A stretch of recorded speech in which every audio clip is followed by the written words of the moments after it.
Okay. ఆడవాళ్ళ విషయానికొస్తే చాలా మంది ఈ మధ్య రుద్రాక్షలు ధరించడానికి ఎక్కువ ఇంట్రెస్ట్ చూపిస్తున్నారు. హ్మ్. నిజంగా ఆడవాళ్ళు రుద్రాక్షలు ధరించొచ్చామా? రుద్రాక్షలు అనేది అత్యంత పవిత్రమైంది. శివుని యొక్క అస్త్రువుల నుంచి జన్మించింది రుద్రాక్ష అంటాం. హ్మ్. అంటే శివుని యొక్క ప్రతీక అన్నమాట. ఓకే. ఇప్పుడు నేనెందుకు ధరిస్తానంటే, నాకు మామూలుగా ఆడవాళ్ళు ఎందుకు ధరించకూడదు, మగవాళ్ళు ఎందుకు ధరించాలంటే, ఇప్పుడు ఆత్మకి స్త్రీ పురుష భేదం లేదు. హ్మ్. ఇప్పుడు మన సోల్ మనం ఎవరైనా చనిపోయిన తర్వాత పైకొచ్చినప్పుడు, హ్మ్. ఆ సోల్ స్త్రీయా, పురుషుడా అని చెప్పలేము. ఉండదు. జస్ట్ అలా వైట్‌గా ఉంటుంది. ఈ విషయం ఏంటంటే, హ్మ్. బాగా జపాలు, ధ్యానాలు, ఓకే. హోమాలు చేసే వాళ్ళకి ఈ విషయం బాగా అవేర్‌నెస్ ఉంటుంది. వాళ్ళు చూడగలుగుతారు దివ్య దృష్టిలో. హుహు. అది నేనైనా అంటే కొన్ని వందల వేల మంది చూసిన వాళ్ళున్నారు. హ్మ్. బాగా గుళ్ళో సేవ చేసే వాళ్ళకి కూడా ఇటువంటివి కనిపిస్తూ ఉంటాయి. ఓహ్! ఎవరైనా చనిపోయినప్పుడు అది తెల్లగా శరీరాన్ని వదులుతూ ఉంటుంది. ఆహాహా! ఏంటంటే వాటికి ఆత్మకి స్త్రీ పురుష భేదం లేదు. హ్మ్.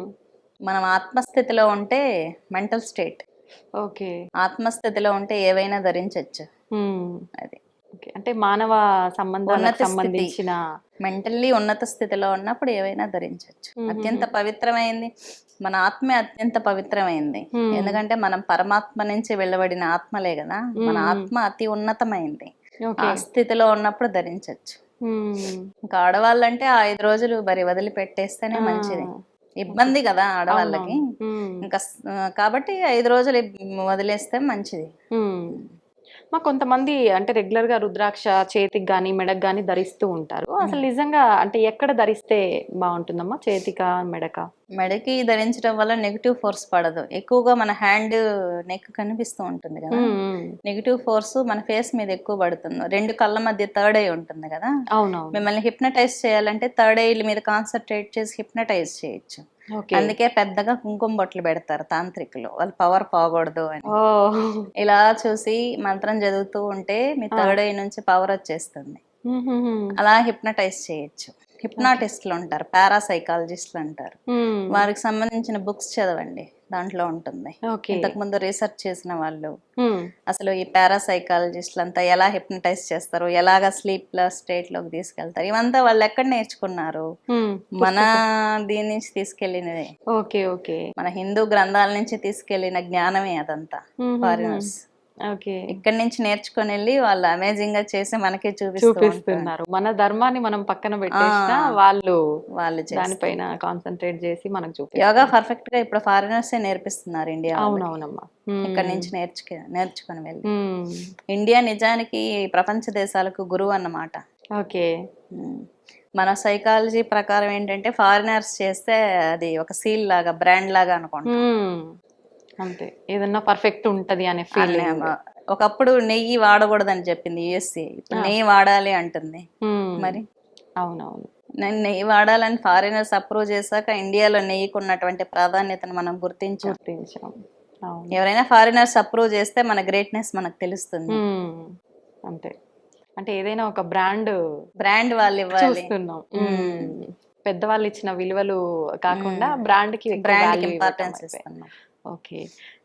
ఇట్లాంటి రుద్రాక్షలు ఇవి ధరించినప్పుడు ఎక్కడికైనా చావులకు, ఇలాంటి కార్యక్రమాలకు వెళ్ళినప్పుడు అది తీసి వెళ్ళాలా? ఒకవేళ అలాగే వేసుకొనెళ్తే వచ్చిన తర్వాత రుద్రాక్షలనేవేంటంటే అమ్మ స్ శివుడెక్కడుంటాడు? శ్మశానంలో. శ్మశానంలో హ్మ్. ఉంటారు. హ్మ్. హ్మ్. పర్లేదయితే. ఓకే. శివుడు లయకారుడు గాబట్టి ఆయన శ్మశానంలో ఉంటారు. హ్మ్. తులసి మాలలనుకోండి, మహావిష్ణువుకు సంబంధించింది గాబట్టి తీసేసేయాలి. హ్మ్. రుద్రాక్షలనేది అతని యొక్క స్థాయిని బట్టి ఉంటుంది. ఓకే. ఇప్పుడు సైకలాజికల్‌గా ఏంటవుతుందంటే ఒకరు రుద్రాక్షలేసుకున్నారనుకుందాం. హ్మ్. దాన్ని తీసుకెళ్ళకూడదు గట్టిగా బలంగా అనిపిస్తే తీసుకెళ్ళకండి. తీసి స్వామివారి దగ్గర పెట్టేసి వెళ్లి స్నానం చేసుకొని ధరించొచ్చు. హ్మ్. ఆ! ఏ అంత గొప్ప స్థాయి ఉందనుకుందాం రుద్రాక్షలు ధరించిన వాడికి. ఆ! ఏముంది నేను శివుడి దగ్గరికే గదా వెళ్తున్నాను, రుద్రభూమికే గదా వెళ్తున్నాను అన్నంత మానసిక స్థాయి ఉందనుకోండి, ఆ! వేసుకెళ్ళొచ్చు. వేసుకెళ్ళొచ్చు. అతని యొక్క మెంటల్ స్టేట్ అంతే. ఓకే. అఘోరాల విషయానికొస్తే అఘోరాలు, నాగసాధువులు అంటుంటారు. హ్మ్. వాళ్ళిద్దరి మధ్య అసలు వ్యత్యాసం ఏంటమ్మా? అఘోరాలు, నాదక సాధువులంటే ఈ వామాచార పాటించే వాళ్ళల్లో హ్మ్. చాలా హైయెస్ట్ స్టేట్. అంటే దాంట్లో కాపాలికులు, ఓకే. అఘోరాలు, నాగసాధువులు. హ్మ్. కాపాలిక సాంప్రదాయం అనేది అదొక గురు పరంపర. హ్మ్. అదొక విధానం. హ్మ్. అఘోరం అనేది ఒక విధానం. ఓకే. వామనం అనేది ఒక విధానం, కౌలం అనేది ఒక విధానం. అంటే మన ఒక యూనివర్సిటీలో హ్మ్. ఒక్కొక్క కోర్స్ ఎలా ఉంటుందో అఘోర సాంప్రదాయంలో వారి వారి యొక్క గురు పరంపరని అనుసరించి వారి ఓకే. యొక్క విధానాలను అనుసరించి అక్కడ నాగసాధువులు అఘోరాలు అనేది జరుగుతుంది అనమాట. చాలా మంది కుంభమేళాలు జరిగే సమయంలో హ్మ్. లాస్ట్ కుంభమేళా జరిగినప్పుడు నేను న్యూస్ పేపర్ అబ్జర్వ్ చేశాను. ఆ. 10,000 మంది మారారు. ఓ. జీవితం మీద విరక్తి వచ్చిన వాళ్ళంతా అక్కడ కుంభమేళాలో వెళ్ళి వాళ్ళకి వాళ్ళే పెండం పెట్టుకొని సైన్ చేస్తారు అఖాడాస్లో. మాకు జీవితం మీద విరక్తి వచ్చింది, హ్మ్. మేము సాధువుల్లో కలిసిపోతామని. ఆహా. వాళ్ళ ఇష్టానికి వాళ్ళు కలవడానికి లేదు, అక్కడ రిజిస్టర్ చేసుకోవాలి. ఓకే. అక్కడ రిజిస్టర్ చేసిన గణాంకాల ప్రకారం ఎక్కువ మంది జాయిన్ అయింది ఇంజనీర్స్ అంట, ఆ. Software engineers. వాళ్ళ జీవితం మీద విరక్తి వచ్చి చాలా మంది మంచి వెల్ ఎడ్యుకేటెడ్ పీపుల్స్, ఓకే. భారత్లో బాధలు భరించలేక ఎడ్యుకేషన్ జీవితం మెకానికల్ గా ఉందని తృప్తి చెందలేక మారిన వాళ్ళు వెల్ ఎడ్యుకేటెడ్ పీపుల్సే ఓకే. అక్కడికి వెళ్ళి మారిపోయారు. వాళ్ళకు వాళ్ళే పిండం పెట్టుకొని అక్కడికి వెళ్ళిన వాళ్ళంతా అఘోరాలు చేయరు, ఫస్ట్ ప్రాక్టీస్ ఇస్తారు అనమాట. ఫస్ట్ డైరెక్ట్ గా నాగు సాధువును అఘోరాన్ని చేయరు, అఖాడాస్ లో ఉంచి వాళ్ళని అబ్జర్వేషన్ లో పెడతారు. రకరకాల పరీక్షలు ఉంటాయి, రకరకాల సాధనలు ఉంటాయి. దాంట్లో లాస్ట్ వరకు ఎవరైతే తట్టుకొని నిలబడతాడో అతన్ని నాగు సాధువుగా మారుస్తారు. 12 సంవత్సరాల ప్రక్రియ అది. వామ్మో.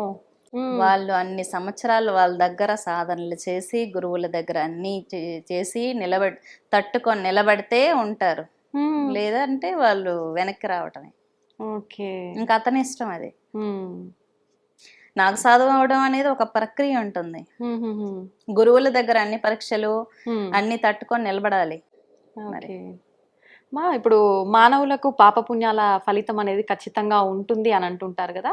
మరి ఈ సాధువులు ఇప్పుడు ఈ అఘోరాలు వీళ్ళంతా ఎక్కువ దైవారాధనలో వాళ్ళు అన్ని వదిలేసి ఎక్కువ దైవం యొక్క ఆరాధనలోనే ఉంటుంటారు.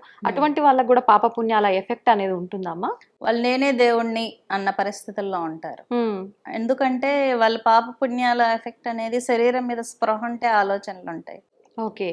వాళ్ళ శరీరం మీద ఆధిపత్యం, వాళ్ళ ఎమోషన్స్ మీద వాళ్ళ ఆధిపత్యం చలాయించడానికే కదా. ఇప్పుడు మనం ఉన్నాం, ఇక్కడ ఉంటే వేడిగా ఉంది, బయట ఉంటే చల్లగా ఉంది అంటే ఏంటి, శరీరానికి తగ్గట్టు మన ఆలోచనలు ఉంటాయి. వాళ్ళు ఏంటి, శరీరం మీద ఆధిపత్యం, ప్రకృతి మీద ఆధిపత్యం, ప్రకృతిని వాళ్ళు కంట్రోల్లోకి తెచ్చుకోవాలని చూస్తారు. నిరాహార యోగులు అంటారు. ఇప్పుడు చెట్లు ఉన్నాయి, చెట్లు ప్రకృతి నుంచి సన్ రైజ్ నుంచి శక్తిని గ్రహించి తనలో తాను పిండి పదార్థాలు తయారు చేసుకొని చెట్టు బతుకుతుంది. ఆ విధంగా వీళ్ళు ప్రాక్టీసెస్ చేసి నిరాహార యోగులు యోగినీలుగా మారుతూ ఉంటారు. అటువంటి ప్రాక్టీసెస్ ప్రకృతి నుంచి వాళ్ళు చేస్తూ ఉంటారు అఘోరీలు. అద్భుతమైన శక్తులను సాధించడానికి శరీరాన్ని దాన్ని తగ్గట్టు మార్చుకోవడానికి సాధనలు చేస్తూ ఉంటారు. హఠయోగ సాధనలు, ఈ విధమైన నిరాహార సాధనలు. అక్కడ అద్భుతమైన మూలికలు ఉంటాయి, వాటిని తీసుకొని సరైన గురు పరంపరలో సరైన శిక్షణ తీసుకుంటూ, చాలా కఠినంగా ఉంటాయి శిక్షణలు అక్కడ. బ్రీతింగ్ మీద కంట్రోల్ తెచ్చుకొని, వాళ్ళ శ్వాస మీద కంట్రోల్ తెచ్చుకొని, వాళ్ళ శరీరాన్ని ప్రకృతికి తగ్గట్టు మార్చుకొని ప్రకృతిలో ఎలా బతకాలో వాళ్ళు నేర్చుకుంటారు. ప్రకృతికి తగ్గట్టు బతకడం నేర్చుకుంటారు. ఓకే. ఒకసారి అఘోరా లైఫ్ కి వెళ్ళిన తర్వాత మళ్ళీ మానవ మాతృలాగా వచ్చి ఆ లైఫ్ ని లీడ్ చేసే అవకాశం ఉంటుందమ్మా? అఘోర స్థితికి వెళ్ళినప్పుడు మనుషుల్లో రారు. 99% అఘోరాలు ఇప్పుడు మనం చూస్తున్న అఘోరాలు కాదు కాదమ్మా. సరైన అఘోరా కరెక్ట్ అయ్యే శక్తిలో ఉన్న అఘోరాలు ప్రజల్లోకి రావడానికి ఇష్టపడరు. ఎందుకంటే వాళ్ళు ఎక్కడో ఇంకా వాళ్ళ స్థితి వేరుగా ఉంటుంది. ఒకటి, వాళ్ళు ఎవరినైనా కరుణించారంటే వెంటనే అవుతుంది పని. వాళ్ళు ఏదో చేయటాలు క్రతువులు చేసి మీకు బాగు చేయటాలు ఏముండదు. ఒక అఘోరి నిజానికి అనుకుంటే మీ పని అయిపోతుంది వెంటనే. అఘోరి చేతిలో నుంచి ఏమైనా తీసి ఇచ్చిన మాట అన్నా, మిమ్మల్ని ఒక చూపు చూసినా కూడా మీ పని అయిపోతుంది. అటువంటి హైయెస్ట్ స్టేట్ లో ఉంటారు అనమాట అఘోరాస్. వాళ్ళకి ఏంటంటే ఇప్పుడు మిమ్మల్ని చూసినప్పుడు వాళ్ళ మన నార్మల్ పబ్లిక్ లోకి వచ్చారు అనుకుందాం, మీ ఫ్యూచర్ పాస్ట్ ప్రజెంట్ అన్ని వాళ్ళకి తెలిసిపోతాయి, మీ ఇంటెన్షన్ తెలిసిపోతుంది. అలాంటప్పుడు మీతో వెనక్కి రావడం, బాంధవ్యాలు సాగించాలని ఎందుకు అనుకుంటారు? వాళ్ళకు స్త్రీనైనా పురుషుడైనా ఎటువంటి అందాలనైనా ఒకే రకంగా చూస్తారు.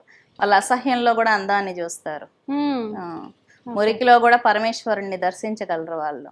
వాళ్ళని అఘోరాస్ అంటారు అన్నాడు. అఘోరా అంటే ఘోరము లేనటువంటి వాడు, అత్యంత పవిత్రుడు అని అర్థం.